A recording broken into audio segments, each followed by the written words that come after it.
patent on a plant that has aluminum resistant roots. How is that possible? There's too much coincidence going on there with that. Long story short is nanoparticulates are what's causing that haze around the sun, that milky white. Okay, that is a constant blanket. At nighttime, you go out to look at the stars. I used to see the Little Dipper all the time.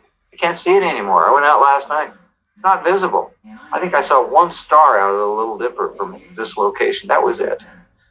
So we've dropped dropped 3 magnitudes in being able to see stars at the Earth's surface. And nobody's paying attention to it. Nobody's looking up anymore. I go point at a cloud and I say, you know where that cloud came from? And I had one of the FAA aviation fuel inspectors at our facility here in California. And I pointed to him and I said, you see that up there? And he says, yeah, that's a contrail. I said, no, it isn't. I said, that's aerosol injection. And I said, because it persists. It does not dissipate.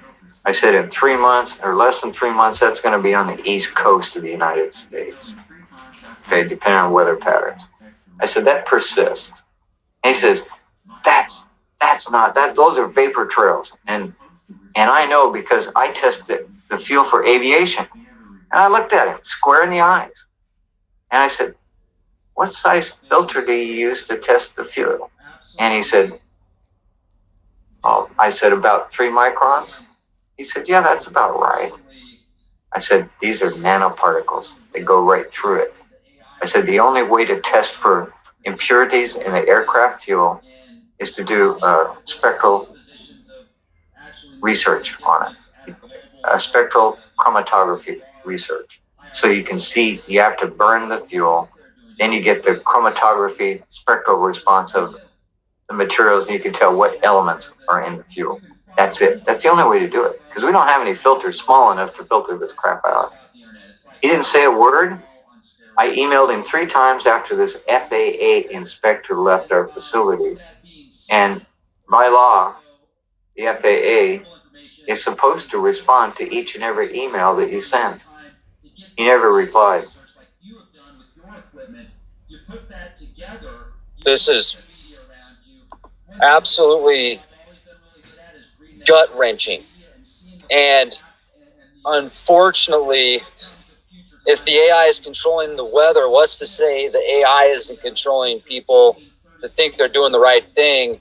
And how many people that have these positions of actually making a difference at a global level or at a very large hierarchical level, do they know what they're doing? Do they know the implications? I mean, there's plenty of alternative information out there that you can find anything about anybody at any time, anywhere, because that's the thing about the internet. It's like a bathroom wall on steroids. You can spray anything out there.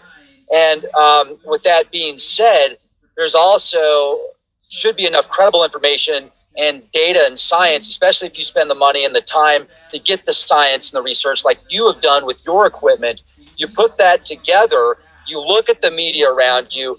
One thing that I feel I've always been really good at is reading the headlines in the media and seeing the forecasts and the outcomes of future timelines. I mean, when I was just a little kid, I was seeing into the future of gaming 30, 40 years. I wouldn't say 40 years because I was 10, so 30 years. But still, it's amazing what I was thinking of 30 years ago that's come to fruition now. And I'm sure you're the same way, the stuff that you've seen.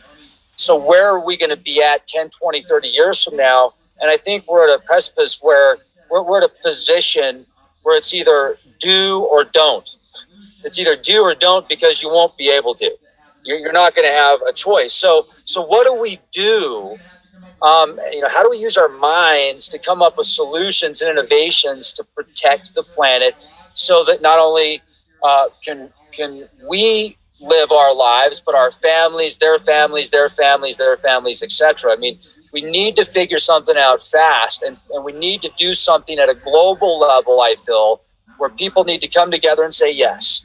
If the military has a big implication on this, the military needs to look at the effects, because if they destroy the planet, they're not going to be here either. Maybe they want to go off world. Maybe they're seeing off world. Maybe they see something in the future that's going to be so catastrophic that they look at it as diminishing returns. You know, I mean, maybe they know something that we don't. So, but with that being said, I feel that every action has an opposite and equal reaction.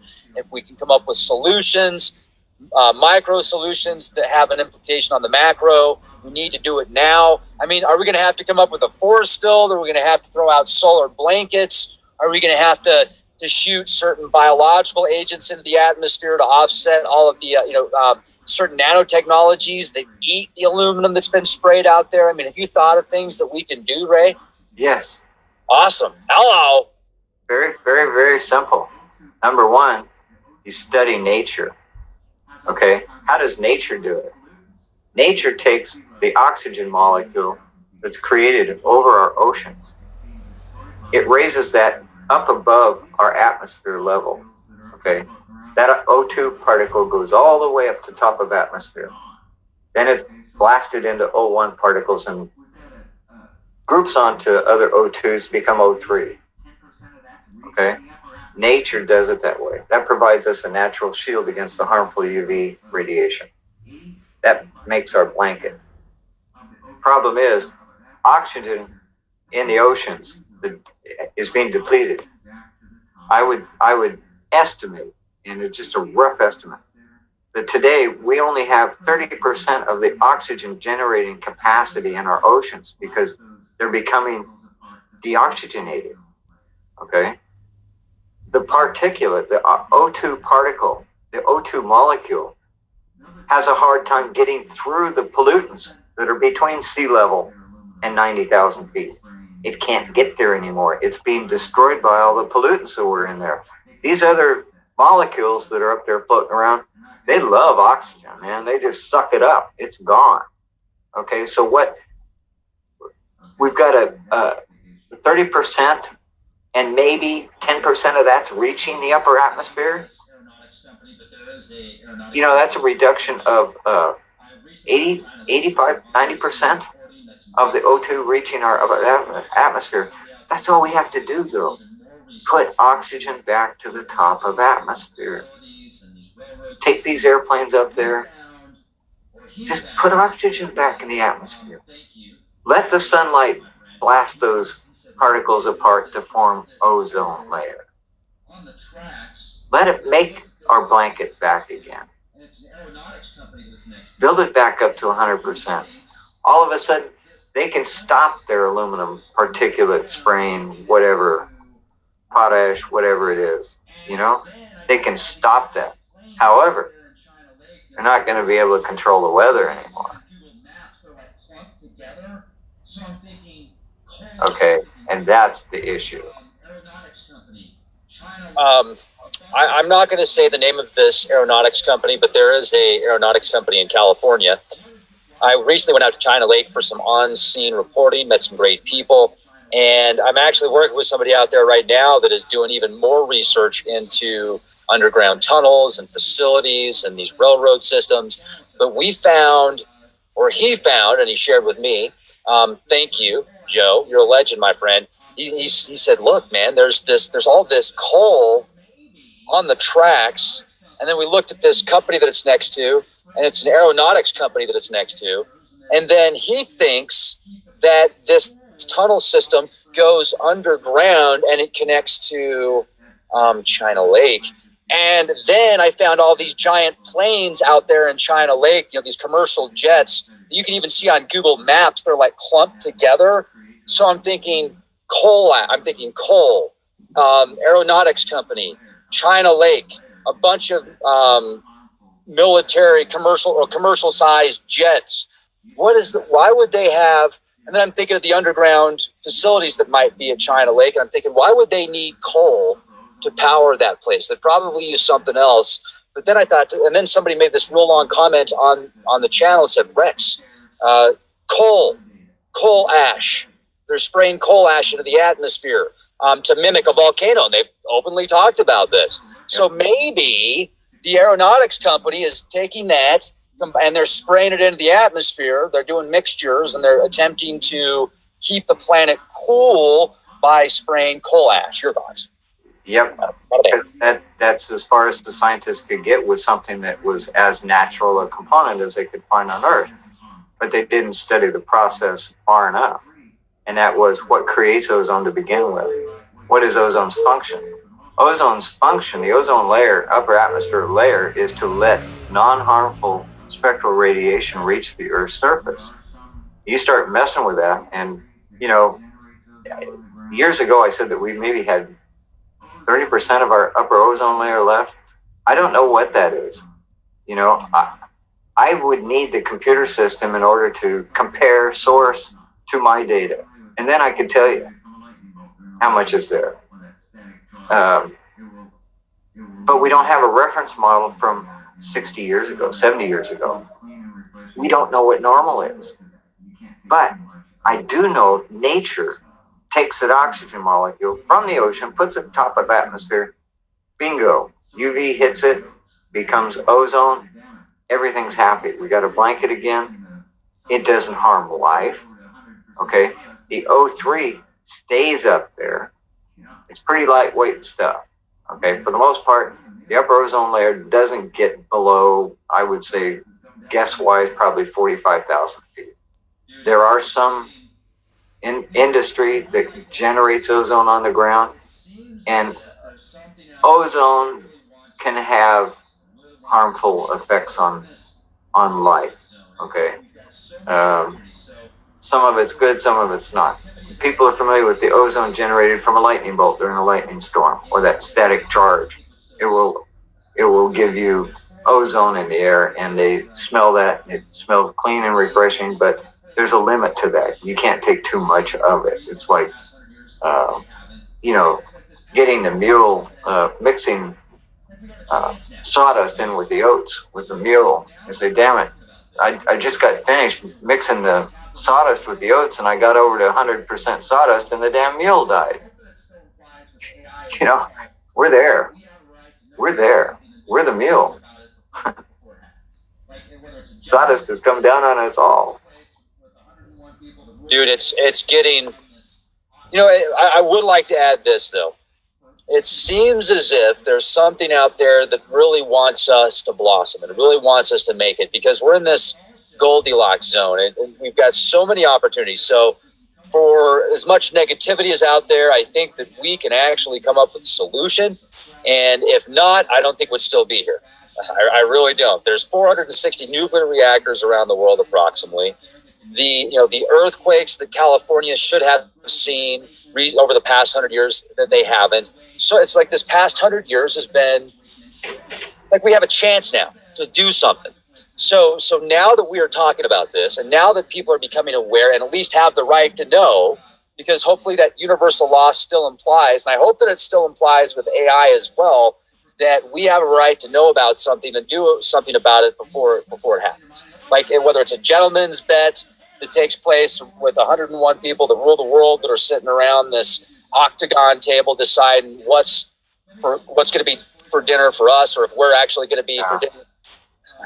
So let's think also, with all this being said, if we can raise that awareness, if we can come up with innovations and technologies and bring out maybe inventions that have been suppressed in a very smooth fashion, if we can get into the political arena and get into the minds of those out there that can make and change the laws and the bills and the rules and regulations and the corporations, if we can find a way to work with them where we've got a win-win situation and show them the consequences, where they can see with their own eyes somehow, whether it's in a dream that they have, or maybe we get like what's his name,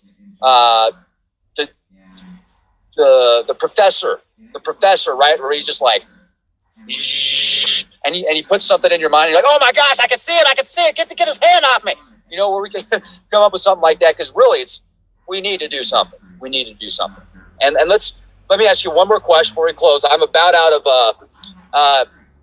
electricity on my phone here. My phone's being used as a hotspot here in Frankenstein. And Ray, you are a legend, man. Thank you once again so much for coming on the show.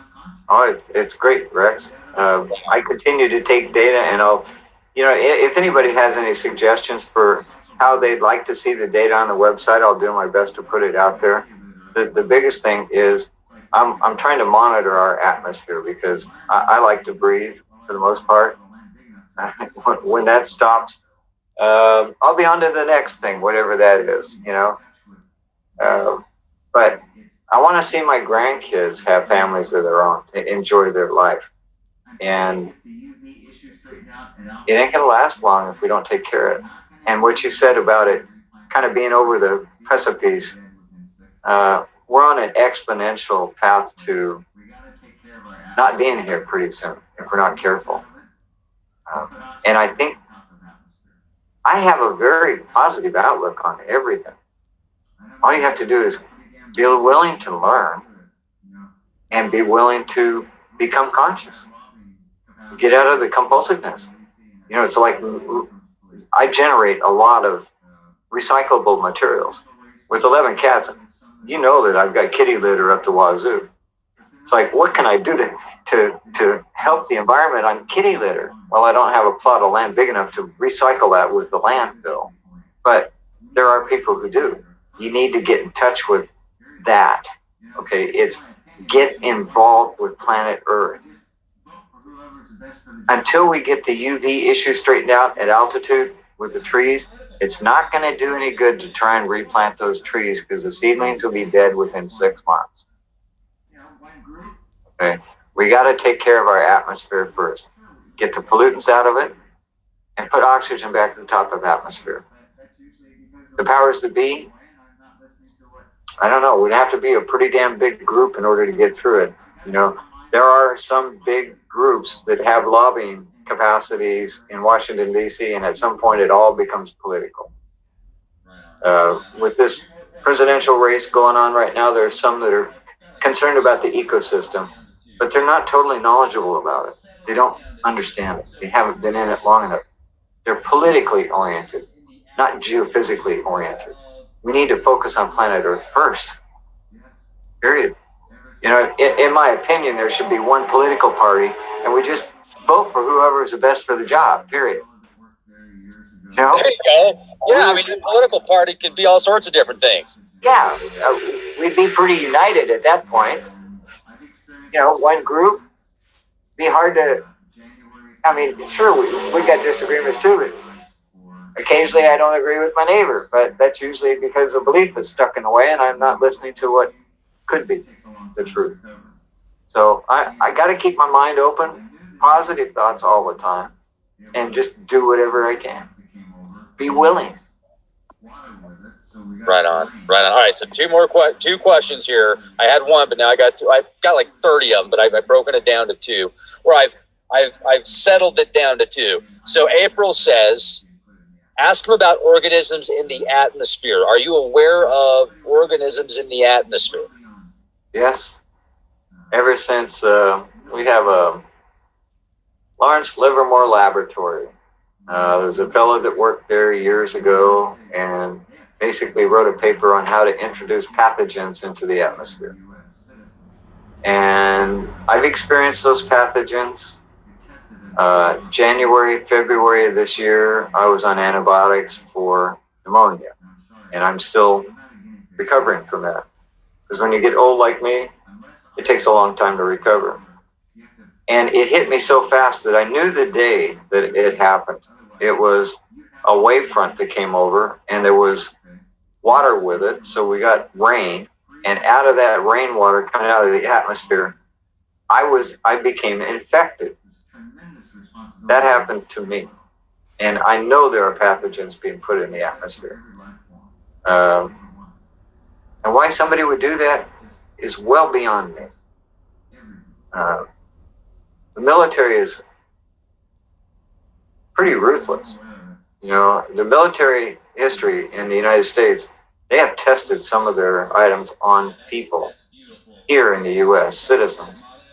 Whether they were in prison or not, doesn't matter. They've tested it on our own U.S. population before they've used it in war. And I'm sorry, I'm not a guinea pig for anybody. You know, unless I agree to something, and that's where you have to have full knowledge about what the consequences are before you do something. Otherwise, you have no free will. Okay? And this is a universal concept. Free will must be honored, period. There's a tremendous responsibility with free will. You have to have respect for every life form, number one. Every life form, not just this one. Everything. So yeah, I'm aware of it. It's pretty nasty stuff. Respect for all life. Yeah, that's beautiful. If people could follow that motto, things would be even more amazing. And folks, thank you so much for being here with us. Really appreciate it. We've got. Let me ask this question before I forget. Mr. Ed Ames has oftentimes talked about this solar shot from the sun that was going to wipe out life on Earth. And what are your thoughts on that? We could get hit by a CME at any time, Rex. Really serious. I bought my telescope for several reasons. One is I wanted to take pictures. I've got a hydrogen alpha filter, and it's a 6-inch refractor telescope, and I can get it up to with the sun. I can get up to about 160 power before it starts getting fuzzy at the edges. That's my best acutance in a photograph. And I'd watch sunspots, and I'd compare them with SOHO, because I wanted to know what's going on with the sun. And the magnetosphere, the rotation of the sun, heliodynamics, it is so complex. I mean, the nuclear forces going on in the sun. People that have told me that there's two reactors in it. There's a fission reactor and a fusion reactor in there, and it's such that the fission reactor is at the center core of the sun. The fusion reactor is on the outside, and that's why it doesn't generate all that harmful radiation that we get from our breeder reactors, the uranium.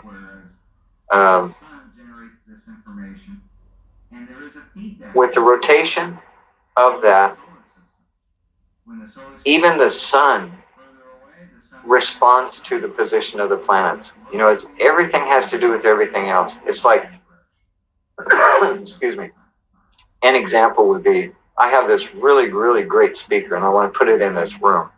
Well, I put it in this room, and all of a sudden I don't like the sound of it, because the room has a tendency to affect the impedance characteristics of that speaker. Okay?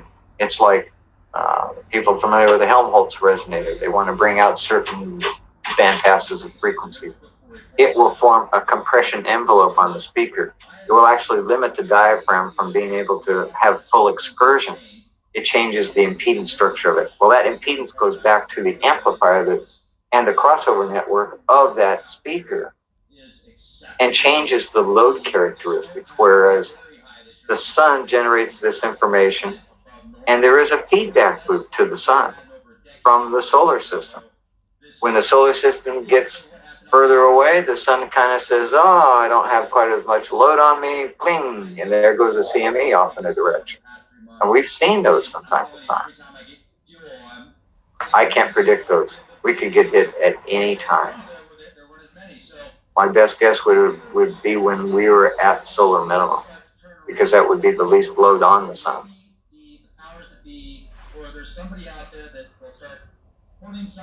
Ray, let's think of something here real quick before we close out. On a good note, I have seen I've seen a lot less frequent spraying. But the spraying hasn't been nearly as much, not only here in Colorado, but other areas I've noticed. The weather out here is exceptional.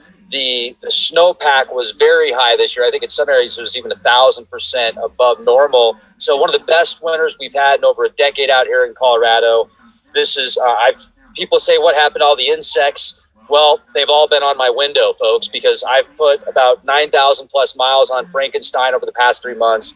And I'm telling you, every time I get fuel, I'm cleaning the windshield, getting the bugs off. And it seemed like there was a while there where there weren't as many. So maybe we're starting to get into a cycle and things will start to turn around. And with everything that we're saying, maybe the powers that be, or there's somebody out there that they'll start putting something into the atmosphere and taking advice or hearing what you said, doing something, keeping track of things. Because I think that we can do it. I have a good feeling about it. I'm optimistic. Oh, I know we could if we get together on it. I mean, like I said, I still feel that putting oxygen back, following nature. If you study nature and say, with this hydrological cycle that we have on planet Earth, why don't we just study it and find out just really what does it do? Okay, it goes up, it comes down, it goes up, it comes down. But what happens in each process? Well, every time it goes up, it comes down, it magically cleans our atmosphere. What an amazing thing. When it rains, it cleans the atmosphere. Well, during my measurements, during cloudy times, I also found peaks of UV radiation before and after the cloud. Okay, each cloud that passes, or like a huge cumulus cloud would pass overhead, that cumulus cloud has a bow wave effect on the front of it. My UV levels on my radiation monitoring would skyrocket right before it, and the same thing after that. And until those particulates had a chance to gather in behind that cloud that just went by, my UV levels would be 1.5 times normal.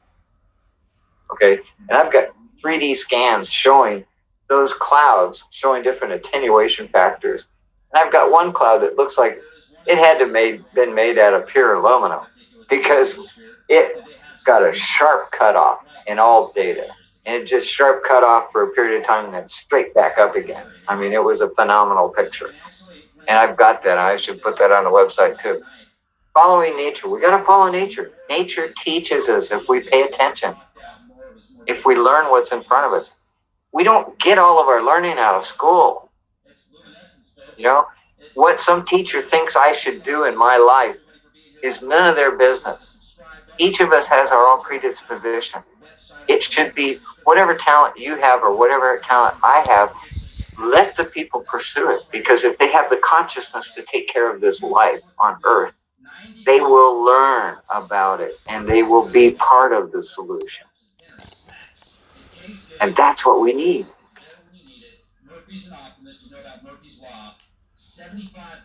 Now, there is one advantage to all of the incredible particulates into the atmosphere. Did they have sunsets like this 40 years ago? No. Look at the coloring here. It's just, and actually, when I was looking at this is from last night. I was looking at this last night, and it was even more intense visually. It popped out more. It was more like, look at this. I mean, it was just